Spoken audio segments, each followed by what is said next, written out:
Tirunelveli special மாசி கருவாடு gravy பண்ணலாமா? வாங்க. இதுதான் மாசி கருவாடுன்னு சொல்லுவாங்க. இது ரொம்ப ஹார்டாக இருக்கும். இது எத்தனை பேர் செஞ்சுருக்கீங்கன்னு கமெண்ட்டில் வந்து சொல்லுங்கள்.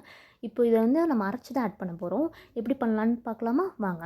ஃபஸ்ட்டு முட்டை எடுத்துக்கோங்க. அதுக்கப்புறம் சின்ன வெங்காயம் ரொம்ப மெயின். அப்புறம் இஞ்சி, பூண்டு, அப்புறம் அந்த மாசி கருவாடையை அரைச்சி வச்சுருக்கோம். ஸோ அந்த விழுது வச்சுக்கலாம். அப்புறம் தேங்காயோட விழுது, அப்புறம் வந்து தக்காளி விழுது, இது எல்லாமே அரைச்சி வச்சுக்கோங்க. அப்புறம் வந்து சைட் பை பரோட்டாவுமே வந்து அம்மா செஞ்சு வச்சுட்டாங்க.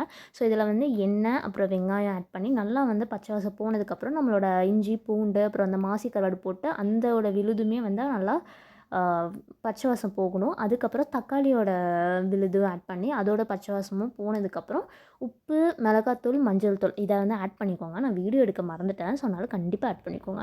அப்புறம் வந்து மல்லித்தூள், நம்மளுக்கு வந்து ஒரு 3 டேபிள் ஸ்பூன் மல்லித்தூள் ஆட் பண்ணிவிட்டு நல்லா வந்து இதோட பச்சை வாசம் போனதுக்கப்புறம் தண்ணி போட்டு நல்லா வந்து கொதிக்க வச்சுருங்க.